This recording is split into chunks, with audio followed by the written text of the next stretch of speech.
toutes et à tous, c'est Romain Dobry, la salle des marchés de Bourse Direct pour notre brief et analyse graphique du jeudi. Nous sommes le 23 novembre, il est 16h05, les marchés américains sont fermés pour Thanksgiving aujourd'hui, ouverts uniquement demain vendredi en demi-séance, donc ils fermeront à 13h aux États-Unis, ce qui fait à peu près 19h de Paris, demi-séance aux États-Unis demain, pour, ce ne sera pas à peu près 19h, ce sera à 19h. La clôture des marchés américains et donc avec en plus demain le Black Friday. Donc autant dire que pour les marchés américains, la semaine est quasiment terminée. Sauf que côté macroéconomique, on aura quand même des rendez-vous intéressants demain. Il y aura les PMI américains qui seront publiés, indice des directeurs d'achat, c'est toujours donc un indicateur important puisque c'est un indicateur avancé sur la santé de l'économie. Je regarde mon calendrier pour ne pas vous dire de bêtises. Il y aura aussi manifestement un discours de Christine Lagarde et puis l'IFO en Allemagne demain pour le calendrier macro. Donc une journée qui est quand même à surveiller. Il peut y avoir des petites surprises du côté des calendriers. Pour la semaine prochaine, puisqu'on est dans le calendrier, j'ai quelques éléments intéressants. Il y a pas mal de rendez-vous encore la semaine prochaine. La semaine commencera gentiment avec les permis de construire à vendre de logement lundi, c'est pas majeur. Mardi, la confiance du consommateur du Conference Board, toujours intéressant. Mercredi, l'indice des prix à la consommation et le PIB pour le troisième trimestre aux États-Unis, c'est le préliminaire, donc c'est à surveiller de près. Et jeudi, ça va s'intensifier. Je reprends mon écran, pardon.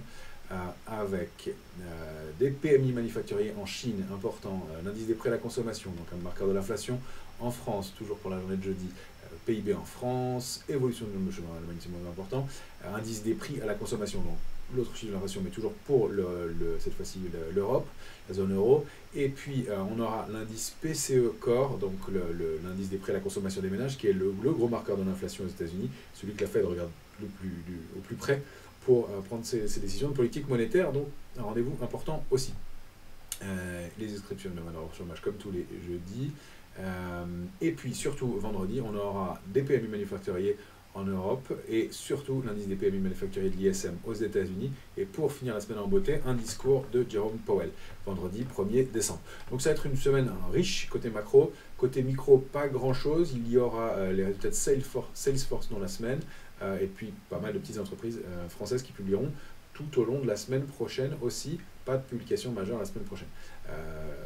Mais quelques entreprises, il y aura Trigano, Nacon, etc. On va avoir quelques éléments à regarder de ce côté-là et des arbitrages aussi probablement. Pour l'instant, on arrive dans une impulsion haussière qui manque de soutien et qui nécessite une consolidation probable. Alors ça ne veut pas dire que ça va baisser fort et tout de suite. Ça veut dire qu'on a une dernière jambe de construction haussière qui manque de soutien. Alors, comme on l'a expliqué plusieurs fois, la hausse de ces dernières semaines s'est construite, et ce rebond s'est construit en partie sur des rachats de vente à découvert. On l'a vu sur les indices américains, on avait évoqué le cas d'NVIDIA comme cas d'école de contre-pied, on a vu des éléments de ce côté-là. Maintenant, on a cette dernière séquence de hausse qui s'est faite un peu sur fond de vendeurs bloqués, d'acheteurs qui payent moins évidemment, mais un peu d'acheteurs en retard peut-être aussi, mais en tout cas un besoin de consolider contré par ces vendeurs qui sont coincés et qui à chaque repli ont tendance à payer le marché. On sait dans ces cas-là que le marché a du mal à consolider, c'est ce qui se passe ici. Ça ne veut pas dire qu'on ne puisse pas continuer à tirer, au contraire, et ça ne veut pas dire qu'à la moindre étincelle, on ne crève pas un peu le ballon, l'abcès, entre guillemets, pour aller consolider un peu. Il s'agit de consolidation, il n'y a absolument aucune figure de retournement baissière à ce stade. Les signaux graphiques sont importants, la plupart des indices sont réintégrés et débordés des lignes, des zones de réactivation haussière de court et moyen terme, voire de long terme pour les indices américains. Donc on est plutôt dans une tendance forte, même si effectivement les volumes laissent un peu à désirer. On l'explique en partie par les choix possibles, les alternatives possibles. Reste qu'il y a un vrai mouvement qui s'est mis en place, mais un besoin de faire une pause. Donc on n'est pas vendeur structurel, mais un peu prudent sur ce mouvement-là, avec une séquence où j'aime bien avoir un sens prioritaire, mais là, je dois dire que même si on s'est couvert un petit peu nous sur nos portefeuilles, c'est un peu une chance sur deux d'aller accélérer et d'aller voir des niveaux complémentaires, ou de consolider un peu plus, soit de façon technique et assez ordonnée, soit sur une nouvelle qui pourrait surprendre un peu, donc pourquoi pas les PMI demain aux États-Unis, ou un élément macroéconomique, ou un commentaire, enfin, pas faire de conjecture là-dessus, mais un besoin d'aller dégonfler un peu. Alors, pas de raison de shorter structurellement le marché, de se mettre à contresens d'une tendance qui est puissante, mais de laisser le marché respirer. Et ça, c'est un peu un cas de figure un peu désagréable, parce que si on est vendeur dans ce marché-là, on se fait coincer, et les vendeurs souffrent depuis plusieurs semaines. Si on est acheteur sur ce niveau, c'est évidemment trop tard, et le risque de repli est un peu marqué, et pourtant il peut y avoir des extensions, donc il faut vraiment travailler sur niveau technique. Alors, on va aller voir tout ça. Du côté de la position ouverte sur les marchés dérivés, aux États-Unis, il y a un peu de soutien, mais sur l'Europe, on n'a pas les mêmes, du tout les mêmes éléments. La position ouverte, que ce soit sur l'Eurostoxx ou le CAC 40, ne fait que baisser quasiment depuis tout le rebond. Et on a une vraie divergence de ce côté-là. À 6008 sur le CAC 40, 6800 points sur le CAC 40 le 20 octobre, on avait 195 000 contrats futurs ouverts. À 7250 avant-hier soir, hier soir, on avait 180 000 contrats futurs ouverts à peu près. Ça signifie qu'on a 15 000 contrats futurs de moins, alors qu'on est monté de 450 points.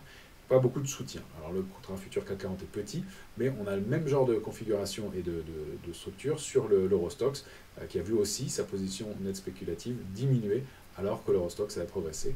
Ce n'est pas le cas sur les marchés américains, où il y a un petit peu de soutien de ce côté-là, mais bien moindre. Et puis on l'a vu ensemble au fur et à mesure des semaines précédentes, aussi des rachats de short dans la séquence. Donc c'est un peu différent. En revanche, du côté des couvertures, à 6008, on avait 2 ou 3 options de vente pour une option d'achat. Actuellement, on a plutôt une option de vente pour une option d'achat sur le CAC 40. Donc, c'est-à-dire qu'on est relativement équilibré. Sur les options sur actions américaines, on a aussi beaucoup de complaisance. On est beaucoup moins couvert. Donc, on a progressé de 450 points et on est beaucoup moins protégé. C'est toujours une situation un peu paradoxale à observer. Alors, il y a le fait qu'on ait accéléré et que les opérateurs n'aient pas encore rehaussé leur niveau de couverture, que techniquement, on ne se protège pas parce que s'il y a des replis, on pourra les exploiter probablement. Mais il y a quand même ce fait que le marché est moins prévenu, moins couvert en cas d'alerte baissière, même si on ne s'attend pas à des alertes baissières majeures, notamment en cette fin d'année, mais un peu de complaisance. Si on est passé vraiment d'une psychologie à l'autre, on va le voir avec la volatilité, par exemple. Donc un peu de prudence de ce côté-là, un marché qui n'est pas, laisse un peu de doute, encore une fois, à court terme. Voilà les éléments techniques que je voulais vous donner. On va tout de suite aller voir le S&P en graphique journalier. Immédiatement, la photographie mensuelle est moins intéressante. Voilà. On a un S&P qui évolue au-delà d'une ligne de tendance haussière de court terme depuis plusieurs séances. Il n'est même pas allé chercher la borne basse au cours de la dernière séance d'hier. Et on a cette bougie en haut de marché, donc au cours de la séance de mercredi 22, qui est une toupie, donc qui donne un peu un signe d'indécision. Maintenant, ce que je voulais vous montrer et qui est intéressant, tout simple, un indicateur simple, mais qui a le mérite d'être très clair, c'est le volume, moi qui est un des critères que je regarde beaucoup pour la solidité du marché. Et regardez, comme le volume, au fur et à mesure que l'indice monte, comme le volume baisse. Ça, c'est typiquement ce qu'on appelle une divergence. On n'a pas besoin de regarder des choses graphiques très compliquées. Les prix font de nouveau plus haut, tandis que les volumes ne font que baisser. Donc on a en plus de façon très canalisée, très structurelle, donc très propre. Donc on a vraiment cette divergence-là qui est assez nette. Elle est visible aussi sur le CAC 40, mais je la voyais sur le S&P, c'est-à-dire que si c'est valable sur le S&P, c'est encore plus flagrant. Donc on monte avec manque de soutien. Alors ça, cette situation, elle peut se prolonger. La preuve, c'est ce que fait l'indice. Donc on va être un peu prudent, même si on peut aller chercher des extensions. Alors là, je vais dézoomer pour vous montrer la photographie à moyen long terme. Voilà ce qu'on teste en ce moment sur le S&P. Ce sont des tops et des niveaux, comme on l'avait évoqué, haut du canal haussier, et des niveaux qu'on avait vus donc sur les tops historiques en décembre 2021 et avant janvier 2022. Donc on peut tout à fait continuer à progresser. Je vais rezoomer pour que ce soit plus lisible. On peut tout à fait continuer à progresser. Je laisse pas mal de niveaux. Vous voyez les majeurs entourés, les intermédiaires ici. Donc on peut tout à fait progresser.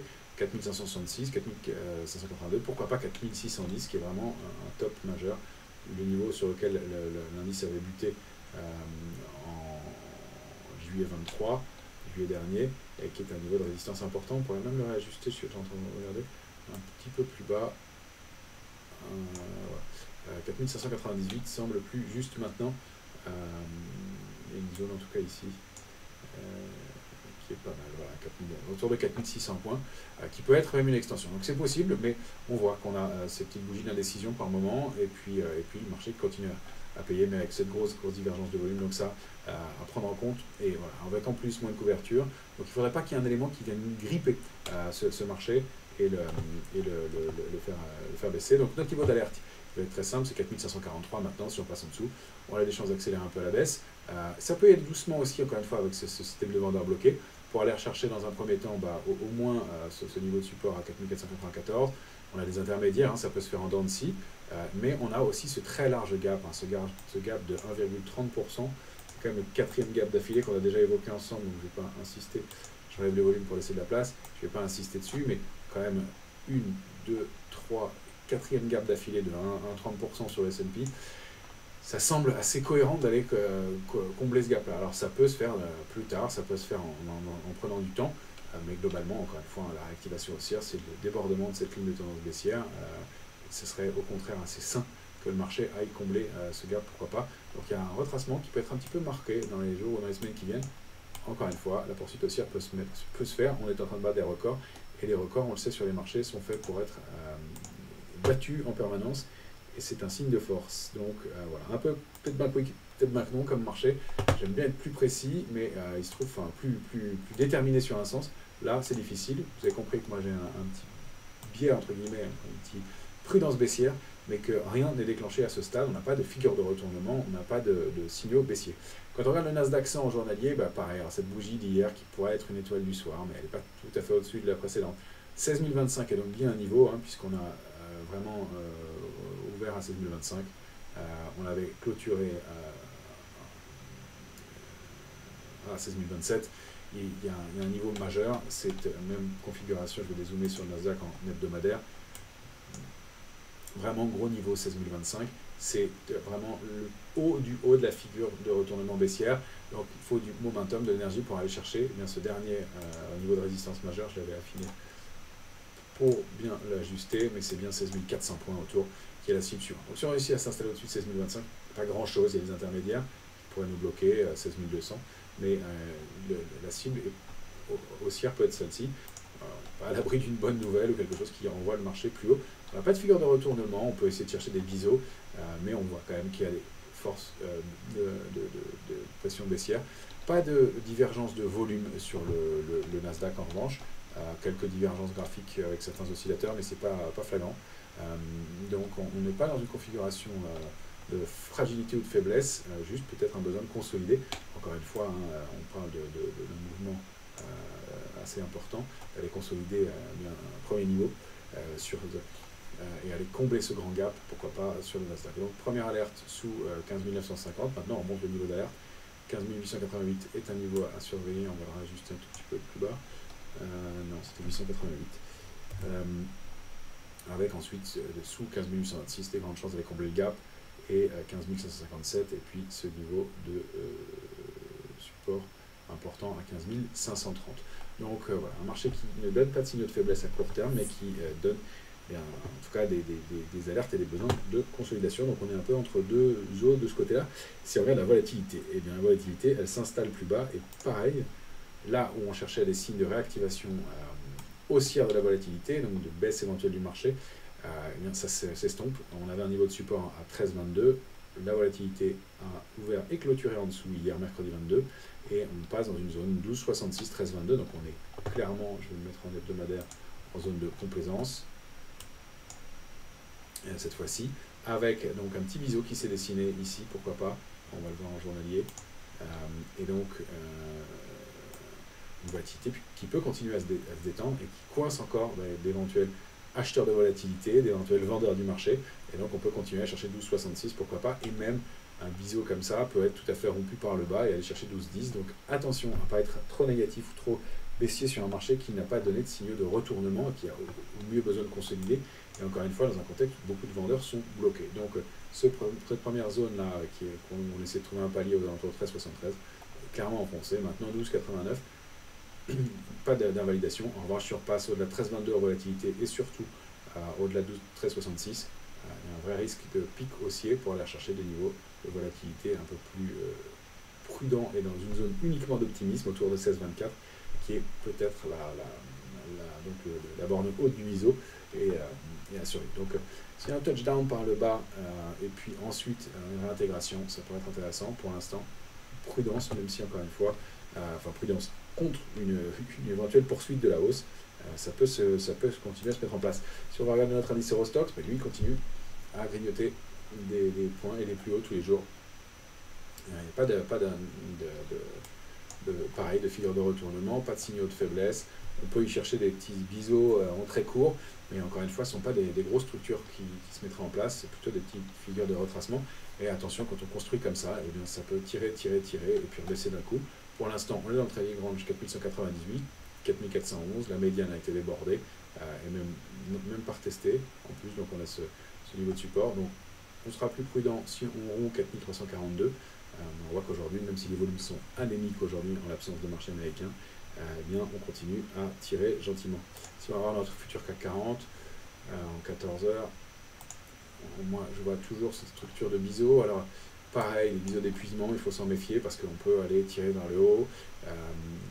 Quand elles sont très grosses et paradoxalement c'est plus lisible, là il y a vraiment des petites zones intermédiaires. Alors, je vais me laisser des niveaux, même sur des niveaux pour le trading, je vais les supprimer pour rendre plus lisibles, pardon.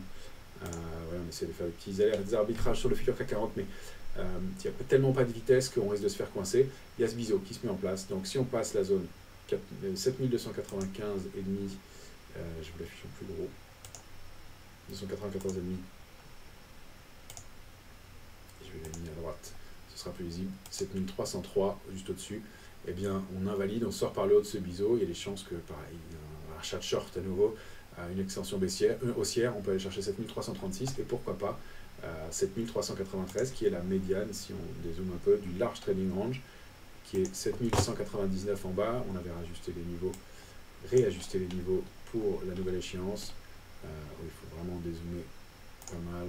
Pardon, j'ai pas mal de trem. Comme on s'en sert aussi en trading. Voilà, hein, c'est cette zone 7199 en bas, 7591 en haut. La médiane 7393,5. Donc on a ce biseau, cette figure qui peut être une figure d'épuisement. On voit que le pied du biseau c'est 7181. C'est pas une cible baissière très forte. Attention, si on consolide un peu plus, compte tenu du niveau de retracement possible chez les indices américains, j'ai mis cette extension à la baisse possible pour aller chercher une alerte de court terme. 7113, elle est lointaine maintenant, pour aller consolider ce mouvement-là. Alors on a une ligne de tendance haussière pour l'instant qui a été testée 3 fois, hein, proprement, 1, 2, 3 fois ici. Donc c'est aussi le repère. Si on passe en dessous, et donc c'est environ 7250 rompu, qui déclencherait le signal baissier, déjà sous 7268 qui est un petit pivot. Il y a un petit risque d'accélération à la baisse. Pour l'instant, pas de signe de fragilité, autre que un marché qui a du mal à s'installer sur des niveaux plus hauts avec des volumes, et pareil, une divergence du côté des volumes qui est assez flagrante. Donc, prudence de ce côté-là aussi. Si on passe 7303, encore une fois, 7336, 7393 et demi, c'est peut-être là que se mettra en place la consolidation pour l'indice parisien, qui est donc un peu en retard par rapport aux autres, mais toujours cette idée qu'on manque de force pour poursuivre. Voilà, je voulais vous montrer quelques valeurs. On va avoir Capgemini, qui est intéressante en hebdomadaire. Capgemini, elle est dans une congestion, voilà, c'est le graphique de Capgemini en hebdomadaire ici. Elle est dans un triangle symétrique de congestion et de consolidation depuis avril 2022. Même, elle a arrêté après ses tops en janvier 2022 de progresser autour de 240. Depuis, elle évolue à l'intérieur de ce triangle, elle a été très bien respectée. Et elle a repassé ce niveau de 167,50. Elle s'attaque à 179 pour la première fois depuis plusieurs semaines, hein, depuis février, depuis le début de l'année 2023.